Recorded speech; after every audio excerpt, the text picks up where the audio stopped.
Assalamualaikum warahmatullahi wabarakatuh. Perkenalkan, nama saya Ma'ruf Muslihuddin, NIM 40220014. Di sini saya akan menjelaskan tentang skema dan analisis tentang IMBT. Dalam semester ini kita menggunakan akad ijarah muntahiyah bitamlik atau IMBT. IMBT adalah sewa yang diakhiri dengan pemindahan kepemilikan barang, sejenis dengan perpaduan antara kontrak jual beli dan akad sewa, atau lebih tepatnya akad sewa yang diakhiri dengan kepemilikan barang di tangan si penyewa. Perpindahan kepemilikan itu dapat melalui berbagai cara. Yang pertama dengan cara hibah, yang kedua penjualan sebelum akad berakhir sebesar sisa cicilan sewa atau harga yang disepakati. Yang ketiga, penjualan pada akhir masa ijarah dengan harga tertentu sebagai referensi yang disepakati dalam akad.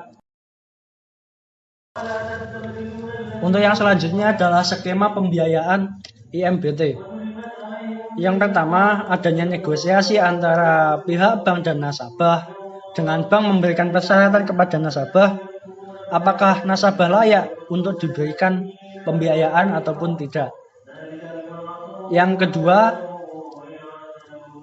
diadakannya akad sewa menyewa dengan opsi pemindahan hak milik atas benda yang disewa antara bank dan nasabah. Yang selanjutnya, nasabah melakukan angsuran yang pertama, kedua, ketiga, hingga akhirnya melakukan pelunasan. Setelah nasabah melakukan pelunasan, yang selanjutnya yang dilakukan adalah serah terima barang untuk yang disewa dengan cara mengembalikan barang yang disewa setelah habis sewa. Jadi nasabah mengembalikan dulu barang yang disewa kepada pihak bank. Kemudian akad perpindahan hak milik jual beli atau pemberian. Jadi untuk yang selanjutnya, akad yang selanjutnya adalah bank memberikan barang kepada nasabah dengan akad jual beli atau hibah. Untuk yang selanjutnya adalah proses penganalisisan oleh pihak bank terhadap nasabah. Analisis ini digunakan untuk menentukan apakah nasabah itu layak untuk diberikan pembiayaan ataupun tidak. Kita menggunakan prinsip 5C plus 1S. C yang pertama adalah karakter atau penilaian terhadap karakter atau kepribadian pemohon dengan melihat langsung ke lingkungan tempat tinggal pemohon sehingga bank dapat memprediksi kemungkinan bahwa pemohon dapat memenuhi kewajibannya. C yang kedua adalah capacity. Capacity melihat batas kemampuan calon penerima pembiayaan untuk melakukan pembiayaan tersebut. Kemampuan calon nasabah dilihat dari laporan keuangan seperti laporan laba rugi nasabah. C yang ketiga adalah kapital. Penyelidikan terhadap prinsip kapital atau permodalan debitur tidak hanya dilihat dari besar kecilnya modal tersebut, tetapi juga distribusi modal itu ditempatkan oleh debitur. Cukuplah modal yang tersedia sehingga sumber dapat bergerak secara efektif. C yang keempat yaitu kolateral atau penilaian terhadap aset atau benda yang diserahkan nasabah sebagai anggunan terhadap pembiayaan yang diterimanya.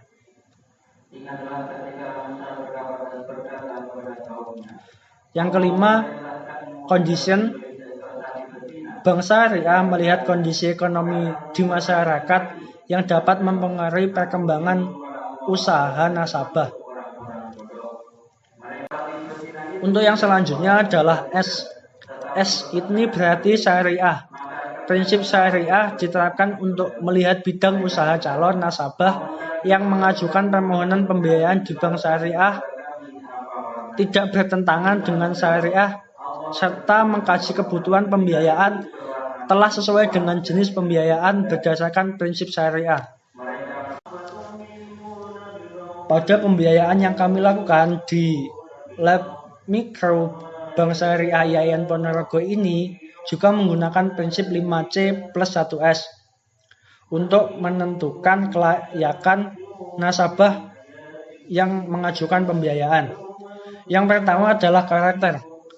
Menurut informasi dari lingkungan sekitar, calon nasabah kami adalah orang yang dikenal dengan kepribadian yang baik, jujur, dan tidak pernah memiliki masalah dengan pihak lain. Untuk kapasitinya, pendapatan atau omset usaha calon nasabah adalah Rp100.000 per hari.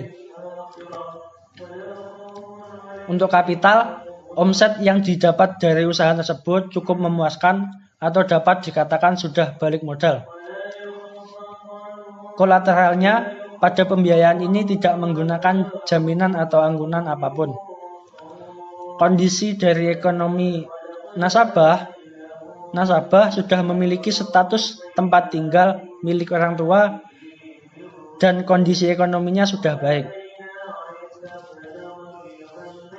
Untuk prinsip syariahnya, calon nasabah kami menjalankan usaha di bidang kuliner, di mana pengolahan bahan baku hingga penjualan memiliki standar halal, sehingga bidang usaha calon nasabah kami tidak bertentangan dengan syariah.